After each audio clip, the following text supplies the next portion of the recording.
నమస్తే తమ్మి. ముఖ్యంగా కేటీఆర్ నిన్న మాట్లాడినటువంటి మాటలు మీరు వినే ఉంటారు. మీ ముఖ్యమంత్రిని పట్టుకొని లుచ్చ, హౌల, చాతగాని ముఖ్యమంత్రి, పరిపాలన చేతగాలినటువంటి ముఖ్యమంత్రి అంటూ కేటీఆర్ మాట్లాడినటువంటి మాటలు. సో ఈ మాటలను మీరు ఏ విధంగా చూస్తారు? ఆ ఔలగానికి ఒకటే చెప్తున్నా నేను. ఆ ఔలగాన్ని చూస్తే తెలంగాణ ప్రజలకి వాడు ఇంతక ఆడన మగన, ఆడ మాడ అంటారు చూడండి. అవును, ఈ ఆడన ఇప్పుడు ఆడ మాడ అని ఎందుకంటున్నా, వాడికి వానికి ముఖం మీద వానికి మీసాలు ఉండవు, వీడికి నెత్తి మీద బొచ్చి ఉండదు. వీడు అటు ఇటుగా అనోడయ్యే మాటలు మాట్లాడుకుంటూ ఒక తెలంగాణ ముఖ్యమంత్రిని వాడు ఔలగాడు, చిల్లరగాడు అని మాట్లాడతాడు. అరే బేవక్కు నా కొడక, మీ మీద ఒక ఆరోపణ వచ్చింది. ఆరోపణ వచ్చిన తర్వాత ఎదుర్కోవాల్సిన బాధ్యత మీరుంటదిరా. ఔల మాటలు మాట్లాడతారేంద్రా? రేవంత్ రెడ్డి గారు లుచ్చగాడు, చిల్లరగాడు అని మాట్లాడతారు. బేకార్ కొడుకులారా, మీకు సిగ్గు శరాలు అనేది ఏమి ఉండదు. అరే మీరు మాకు అర్థం కాదు. అసలు నిన్ను గౌరవించాలంటే అసలు తెలంగాణలో మిమ్మల్ని చూస్తుంటే తెలంగాణ ప్రజలు అసహించుకుంటారు. అసహించుకొనే ఇవాళ బీఆర్ఎస్ పార్టీ అనేది ఉండొద్దు అని చెప్పేసి మిమ్మల్ని ఇంట్లో కూర్చోబెడితే సిగ్గు లేకుండా ఇవాళ మాకు నోటీసులు ఇస్తారంటే నువ్వేం పెద్ద పోటు మనగాని వారా? నువ్వు ఎందుకు ఇవ్వరా? నీకు నోటు ఎందుకు నోటీసులు ఇవ్వరు? మీ కుటుంబం తెలంగాణ ప్రజలను మీరు ఈ రకంగా ఇబ్బంది పెట్టి తెలంగాణ సంపదను దోసుకున్నప్పుడు ఇవాళ మిమ్మల్ని ఎందుకు ప్రశ్నించకూడదని నేను ఇవాళ తెలంగాణ ప్రజల తరఫున ఇలా కాంగ్రెస్ పార్టీ వేదిక సాక్షి నేను అడుగుతున్నా. ఇవాళ మీరు తెలంగాణలో మీరు అంటున్నారు కదా ఔలగాడు, ఆ మాటలు ఈ మాటలు మాట్లాడుతురు తమ్మి. నేను ఇలా కేటీ రామారావును కవితను ఒక కొచ్చ చేయదలుచుకున్నా. మీకు సిగ్గులు శరాలు ఉంటే అసలు మీకు ఇప్పుడు ఈ కార్ రేసులో ఇవాళ మనం చేసింది కాదు కదా, ఏసీపీకి లేకపోతే ఈడీకి ఇలాంటి పని ఏం లేదా? ఏమన్నా తీసుకుపోయి నూకిండా? మీకు రేవంత్ రెడ్డి తీసుకుపోయాను అది నెట్టుతుండా మిమ్మల్ని? సిగ్గున్నారా మీకు? నాకు అర్థం కాదు. ఆరోపణలు వచ్చినాయి, నీకు ఏ సంబంధం లేకపోతే, నువ్వు మొగోడివే అయితే, నువ్వు చదువుకున్నోడివే అయితే, దమ్మున్నోడివే అయితే, ఉద్యమకారుని కొడుకువే అయితే 49 కోట్లు ఒక మంత్రివర్గం ఆమోదం లేకుండా నువ్వు ఎట్లా ట్రాన్స్ఫర్ చేయించుకుంటావు డబ్బులు అనేది ఇంకిత జ్ఞానం లేదారా ఎదవ నీకు? ఇవన్నీ మాట్లాడితే రేవంత్ రెడ్డి గురించి మాట్లాడతావారా నువ్వు ఒక మంత్రివర్గ ఆమోదం పొందకుండా ఉండాలంటే దగ్గర 2 కోట్ల వరకు మనం చేసుకోవచ్చు. 49 కోట్లు మీ బీఆర్ఎస్ పార్టీ అకౌంట్లకు ఎట్లా వచ్చినాయి అనేది తెలియదా మీకు? అంటే ఒక సిస్టమ్ అనేది తెలియదా? తెలంగాణ ప్రజల సొమ్ము అదొకటి. కూడా వీడికి ఇచ్చిన ఆ 2 కంపెనీలు కూడా 4 నెలల ముందే ఒక కంపెనీ ఏర్పాటు చేసేసి అవి డైవర్ట్ చేసుకున్నారు. అంటే వీళ్ళని ఒక వేదికను ఏర్పాటు చేసుకొని తెలంగాణ సంపదని దోసుకొని తిన్న తర్వాత ఇవాళ రేవంత్ రెడ్డి గారు ప్రశ్నిస్తే లుచ్చగాడు ఔలగాడు అని మాట్లాడుతుండు. వీని ఏ చెప్పుతో కొట్టాలనో తెలియదు కానీ ఇంకొకసారి రేవంత్ రెడ్డి గారిని నువ్వు లుచ్చ ఔల అంటే నిన్ను మరీ ఉరికించి నీ చెప్పుతో కొడతా. నేను చెప్తున్నా, ఇవాళ రేవంత్ రెడ్డి గారు అనే వ్యక్తి జై తెలంగాణ అనకపోతే ఔలగాడా, జై తెలంగాణ అనకపోతే ఔలగాడా అని చెప్తుండ్రా? మీరు ఔలలు కాబట్టి మీ అయ్యను నిన్ను ఇవాళ ఫామ్ హౌస్ లో బండబెట్టిరు. మీ అయ్యను ఇవాళ నిన్ను జైలు పాలవుతున్నావు. ఎందుకు అవుతున్నావు నువ్వు? ఇవాళ రేవంత్ రెడ్డి గారిని నువ్వు ఎంత తిట్టినవో, ఎంత చేసినవో ఇవాళ ఒక తెలంగాణ రాష్ట్రానికైనా సీఎం అయిండు.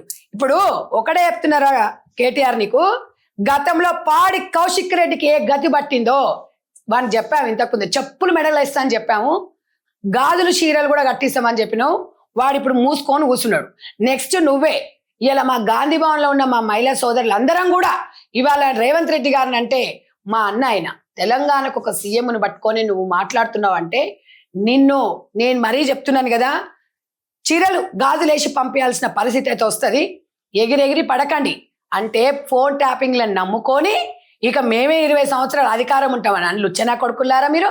ఎవడన్నా ఫోన్ ట్యాపింగ్లు చేసేసి ఇవాళ చేయరాని తప్పులు చేసేసి సుప్రీంకోర్టు అనే ఒక పెద్ద జడ్జిమెంటు అదొక అసలు విరుద్ధం, రాజ్యాంగానికి విరుద్ధం ఫోన్ ట్యాపింగ్ అనేది. అలాంటి ఏదో పనులు చేసి రేవంత్ రెడ్డి గారు లొట్ట పీస్ కేసు అయితే మరి పోవాలరా నువ్వు? ఎందుకు నిలిమింగుతున్నావు? ఎందుకు మాట్లాడుతున్నావు? పోతా జైల్లో. నీ చెల్లె కూడా గట్టిన ఎగిరివాడింది. మీ చెల్లె మాట్లాడుతుంది. కేసీఆర్కి నోటీసులు ఇస్తే తెలంగాణకి ఇచ్చినట్ట సిగ్గులేదు అవి నీకు? కేసీఆర్కి ఇస్తే తెలంగాణలో ఎక్కడ తెలంగాణ ఉంది మీకు? బీఆర్ఎస్ పార్టీ అంటే భారత రాష్ట్ర సమితి. మరి ఇప్పుడు తెలంగాణ ఎక్కడ ఉంది తమ్మి? నేను అడుగుతున్నా, తెలంగాణ ప్రజల తరపున నేను అడుగుతున్నా. బీఆర్ఎస్ పార్టీ ఉంటే టీఆర్ఎస్ పార్టీ ఉంటే ఈరోజు సెంటిమెంట్ వచ్చేది. వాళ్ళకి అడగడానికి నైతిక హక్కు ఎక్కడ ఉందండి? ఇవాళ రామారావుకు ఇస్తే మా అన్నకే మీరు నోటీసులు ఇస్తారని నీకు ఇచ్చిరు కదా ఆల్రెడీ. తివార్ జైలు పోయొచ్చినాక ఆడేదో దాన్ని ఏమో కరెంట్ షాకులు పెడతారట. దీనికి మతిస్థిమితం కోల్పోయి ఏం చేస్తుందో అర్థం కావట్లేదు. అక్కడ తండ్రి దేకట్లేదు, అన్న దేకట్లేదు, కుటుంబం పట్టించుకుంటలేదు, బేచన్ అయిపోతుంది. పాత దుకాణం మళ్ళీ తెలంగాణ జాగృతి అనేది అంతకుముందు, తర్వాత భారత జాగృతి అన్నది, మళ్ళీ తర్వాత తెలంగాణ జాగృతి అని మళ్ళీ ధర్నాలు చేస్తుంది. పిచ్చులు పట్టింది ఎట్లుంటది? ఊరు మొత్తం తిరిగి అదేం మాట్లాడుతుందో తెలియదు, మతిస్థిమితం కోల్పోయింది దానిలాగా మాట్లాడుతుంది. ఎవరికి ఏం చేసిరమ్మా మీరు? తెలంగాణలో తెలంగాణ ఉద్యమం చేసినావు నువ్వు, నీ అన్న చేసిండు, నీ అయ్య చేసిండు అనుకుందాం, నీ అయ్య పర్ఫెక్ట్గా చేసిండు. తెలంగాణ ప్రజలు నీకు అవకాశం ఇచ్చిండు, మీ అన్నకు అవకాశం ఇచ్చిండు, కేసీఆర్ గారికి ఇచ్చిండు. ఇచ్చిన తర్వాత అది మీరు నిలుపుకున్నారా? ఇన్ని వేల కోట్లు కాళేశ్వరం ప్రాజెక్టులో కొన్ని వేల కోట్లు ఇవాళ ఇన్ని పైసలు మీరు తిని అడగకపోతే ఏమంటారు మిమ్మల్ని? ఇంకా తెలంగాణ ప్రజలు చాలా అమాయకులు, మిమ్మల్ని ఏమనట్లేదు. ఇవాళ సెంటిమెంట్ రాజేసి ఇష్టం వచ్చినట్టుగా కాంగ్రెస్ గవర్నమెంట్ అంటే మీ కేసు డైవర్ట్ కానీకే ఇక్కడ పథకాలు ఏమైనాయి. మీరేం బీకిచ్చిరా తెలంగాణ ప్రజలకు? మేము చాలా ఇచ్చినాం, మేము ఇస్తాము, చాలా కాదు ఇంకా డబల్ రెట్లు ఇస్తాం. ఒక్కొక్కటి ఇచ్చుకుంటూ పోతా ఉన్నాం. ఉన్నదంతా తెలంగాణ సంపదను దాచుకొని తిని మీ కొంపలు నింపుకున్నారు. ఇవాళ తెలంగాణలోని బిచ్చగాళ్ళం చేసిరు. ఇవాళ మాట్లాడితే గతంలో మీరు ఎట్లా చేసిరు? ప్రశ్నిస్తే కేసులు పెట్టిరు.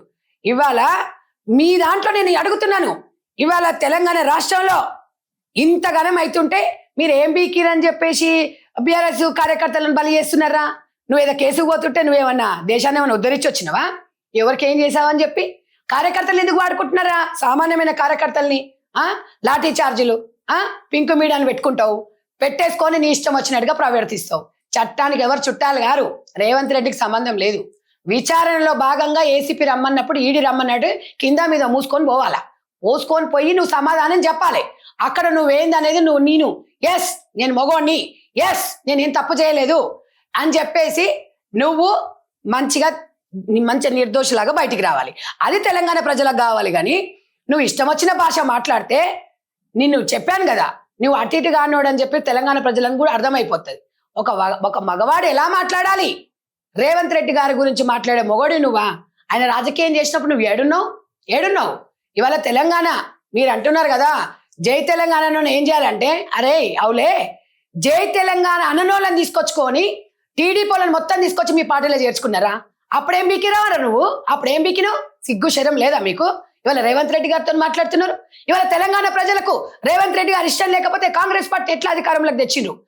ఇవాళ రేవంత్ రెడ్డి గారి భాషని కానివ్వండి, అతనిని ఎందుకు గౌరవిస్తుంది తెలంగాణ సమాజం అనేది గుర్తుపెట్టుకో. రేవంత్ రెడ్డి అనే వ్యక్తి లేకపోతే 100% మీ కుటుంబం మొత్తం జైలుకు పోతుంది. తెలంగాణ ప్రజలు సొమ్ము తిన్నారు. ఆ సొమ్ము మొత్తం మీరు పైసతో పాటు కట్టాలి. ఏమనుకుంటున్నారా? మీరు ఏమనుకుంటున్నారు అంటే మాకు పేపర్ ఉంది, మాకు ఒక టీ న్యూస్ ఉంది, మాకు మీడియా ఉంది అనుకుంటున్నారా? ఇవాళ ప్రజాకోర్టులో మీరు ఆల్రెడీ ఓడిపోయిండ్రు. మీరు అంటుంది, మీ చెల్లి అంటుంది ప్రజాకోర్టు ఉంది మాకు దాంట్లో మీద రాజ్యాంగం మీద నమ్మకం లేదు. మీకు రాజ్యాంగం మీద నమ్మకం లేనప్పుడు ఇంకా ప్రజాకోర్టులో మీరు ఆల్రెడీ ప్రజాకోర్టు తీర్పు ఇచ్చింది. మీకు దమ్ము ధైర్యం ఉంటే ప్రజాకోర్టులో ఇప్పుడు తెలుసుకోండి. స్థానిక సంస్థల ఎలక్షన్లు వస్తున్నాయి. గతంలో రేవంత్ రెడ్డి లుచ్చా పని చేసిండు, నెల రోజుల పాటు జైల్లో ఉన్నాడు. సో ఆయన కళ్ళల్లో ఆనందం నిండాలంటే మమ్మల్ని జైలు పెట్టాలన్నటువంటి ఒక ప్రయత్నం చేస్తా ఉన్నాడు. కాబట్టి మా దగ్గర మేము ఒక్క రూపాయి కూడా మేము అవినీతి చేయలేదు. కళ్ళల్లో ఆనందం అంటే ఏమన్నా రేవంత్ రెడ్డి ఇంట్లో బాత్రూమ్ గడిపించిండా ఇళ్ళను? లేకపోతే వాళ్ళ ఇంట్లో ఏమైనా ఇల్లు ఉక్కిపించిండా ఆనందం నింపడానికి? జైలుకు పడ్డా. ఇప్పుడు రేవంత్ రెడ్డికి నేను ఒకటి అడుగుతా, తమ్మి, ఏసీపీకి ఈడీకి సంబంధం ఉంటుందా? నాకు తెలియదు, మరి జర నువ్వు చెప్తే నాకు అర్థమవుతుంది. ఉంటుందా? స్వచ్ఛందంగా దర్యాప్తు సంస్థ అది. ఇప్పుడు రాష్ట్రంలో ముఖ్యమంత్రి ఆయన ఉన్నారు, తెలంగాణ ప్రజలు వచ్చి విన్నమించుకుంటున్నారు, ఇట్లా ఈ దోపిడీ ఎక్కడ పోయింది, ఈ డబ్బులు ఎక్కడ పోయినాయి అన్నప్పుడు విచారణకు ఆదేశిస్తారు. సీఎం గారు ఆ ప్లేస్లో ఎవరున్నా ఆదేశిస్తారు. ఆ మాత్రం జ్ఞానం లేదా వీళ్ళకు? నా కొడుకులు నా బిడ్డ అమెరికాలో చదువుకున్నారని కేసీఆర్ చెప్తాడు. ఇవాళ వీళ్ళు కేసీఆర్ కడుపులో చెడబుట్టిన నా కొడుకులు ఇద్దరు బిడ్డలు ఇవాళ ముసలోని ఆగం చేసి ఫామ్ హౌస్లో పండబెట్టిరు. ఇప్పుడు మళ్ళీ నువ్వు ఆగం చేసి ఇవాళ కేసులలో పడుకొని మళ్ళీ ఏజీ హాస్పిటల్ అది మళ్ళీ అందులో పోయి పడుకున్నాడు ఆయన. ఎందుకురా అయ్యా ఈ బాధ ఎందుకు? ఈ కడుపుకోత ఎందుకు? ఉన్నదో కాడమో ఉప్పో దీని నిమ్మలంగా ఉండొచ్చు కదా. ఎందుకురా మీకు ఈ కకృతి? తెలంగాణ ప్రజలు అమాయకులరా, మిమ్మల్ని నమ్మి మోసపోయిండ్రు, మిమ్మల్ని నమ్మి మీకు తెలంగాణ రాష్ట్రం చేతిలో పెట్టిరు. ఉన్నదాంతో జరిపించుకోకుండా మీకు ఈ రోజు మీ గతి ఏంది? అందుకే నేను ఎప్పుడూ చెప్తాను, ఉరుకురికి పాలు తాగొద్దు, నిలబడి నీళ్ళు తాగండి. రాజకీయాలనేది ఎప్పటికీ శాశ్వతం కాదు. మీరు ఏ ఫోన్ ట్యాపింగ్లనైతే మీరు నమ్ముకున్నారో, ప్రభాకర్ రావుకు అర్హత లేని వ్యక్తిని ఐజీగా తీసుకొచ్చి పెట్టుకొని ఈ ఫోన్ ట్యాపింగ్లు చేసి తెలంగాణ నాయకులను అందరిని మాట్లాడే రహస్యాలను తీసుకొచ్చి రేవంత్ రెడ్డి గారిని కూడా అట్లనే ఇరికిచ్చిండ్రు. మీరు రేవంత్ రెడ్డి గారికి ఈ కేసుకు సంబంధం లేదు. మీరు త్వరలో మీరు చిప్పకూడు కాదు, మళ్ళీ బయట కూడా కాదు, మీ శేషా జీవితమా మీ లాస్ట్ జీవితమా మీరు జైల్లోనే గడపాల్సి వస్తుంది. మీరు ఇవాళ ఒక్కరు కాదు, ఇలా కేసీఆర్ బిడ్డలు అంటే ఒకప్పుడు ఆనిముత్యాలు అన్నారు తెలంగాణ ఉద్యమం అప్పుడు. ఈరోజు చీడపురుగులు తెలంగాణ పట్టినది చీడపురుగులు అంటారు. తెలుసా? ఇదా అతి తక్కువ కాలంలో మీకు ఎక్కడన్నా ఉందా తెలంగాణ రాష్ట్రంలో ఒక సీఎం బిడ్డ TR జైలుకు పోయినట్టుందా? ఒక ఆరోపణలు ఎదుర్కొంటారు, రాజకీయాలలో సహజమే. కానీ ఇప్పుడు నేను మాట్లాడిన భాష కూడా రేవంత్ రెడ్డి గారిని అన్నారు కాబట్టి తెలంగాణ ముఖ్యమంత్రి, నేను ఒక PCC జనరల్ సెక్రటరీగా నా బాధ్యత, ఎందుకంటే కాపాడుకోవాల్సిన బాధ్యత తెలంగాణ ప్రజల తరపున. నేను మా అన్నని ఏది మాట్లాడినా కూడా నేను తిప్పి కొట్టడానికి నేను సైతంగా ఉంటాను. నాతో పాటు మహిళలందరం కూడా ఉంటాం. ఎస్, మీరు క్లీన్ చీప్గా రండి బయటికి. మీకు ఆరోపణలు వచ్చినప్పుడు మేము చెప్పలేదే, మీరు దొంగతనం చేసిరు, ఆరోపణ వచ్చింది, ఇవి ఎక్కడ పెట్టారు, ఇది ఏం చేశారు అనేది ఇవాళ ఈడీ ప్రశ్నిస్తున్నప్పుడు రేవంత్ రెడ్డి గారికి ఏం సంబంధం ఉంటుందండి తెలంగాణ